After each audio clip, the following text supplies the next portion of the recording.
Prime time ಎಟ್ 9ಗೆ ಸ್ವಾಗತ. ನಾನು ವಿದ್ಯಶ್ರೀ. ಮೊದಲಿಗೆ ಹೆಡ್ಲೈನ್ಸ್. ಏಪ್ರಿಲ್ 1ರ ಕೇಸ್ನಲ್ಲಿ ಸಂತ್ರಸ್ತೆಯಿಂದ ಮರು ಹೇಳಿಕೆ. ಅತ್ಯಾಚಾರ ಕೇಸ್ ದಾಖಲಾಗ್ತಾನೆ ದೇವರಾಜೇಗೌಡ ಅರೆಸ್ಟ್. 14 ದಿನ ನ್ಯಾಯಾಂಗ ಬಂಧನಕ್ಕೆ ಒಪ್ಪಿಸಿದ ನ್ಯಾಯಾಧೀಶರು.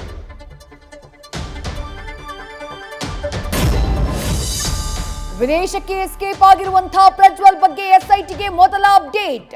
ಜರ್ಮನಿಯಿಂದ ರಸ್ತೆ ಮುಖಾಂತರ ಬೇರೆಡೆ ಪ್ರಯಾಣ. ಜಾಡು ಹಿಡಿದು ಹಂಗೇರಿಗೆ ತೆರಳಲಿರೋ ಟೀಮ್.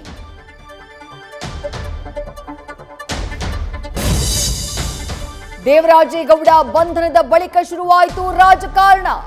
ಕಾಂಗ್ರೆಸ್ ಬಿಜೆಪಿ ನಾಯಕರ ನಡುವೆ ಮಾತಿನ ಬಾಣ.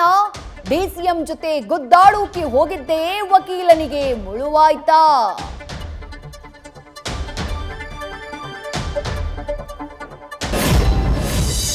ಬಿಜೆಪಿ ಮತ್ತೆ ಗೆದ್ರೆ 2 ತಿಂಗಳಲ್ಲೇ ಯೋಗಿ ಕುರ್ಚಿಗೆ ಚರಮಗೀತೆ.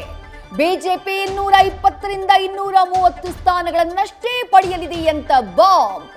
ಕಮಲದಲ್ಲಿನ ಕಲಹ ಜಗಜ್ಜಾಹೀರು ಮಾಡಿದ್ರ ಕೇಜ್ರಿವಾಲ್.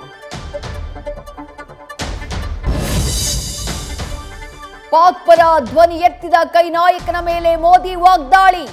ಹಳೆ ಘಟನೆಗಳನ್ನ ಪ್ರಸ್ತಾಪಿಸಿ ಕಾಂಗ್ರೆಸ್ ವಿರುದ್ಧವೂ ಕಿಡಿ. ಚುನಾವಣೆ ಬಳಿಕ ಅಧಿಕೃತ ವಿಪಕ್ಷ ಸ್ಥಾನವು ಕೈಗೆ ಸಿಗಲ್ಲ ಅಂತ ಲೇವಡಿ.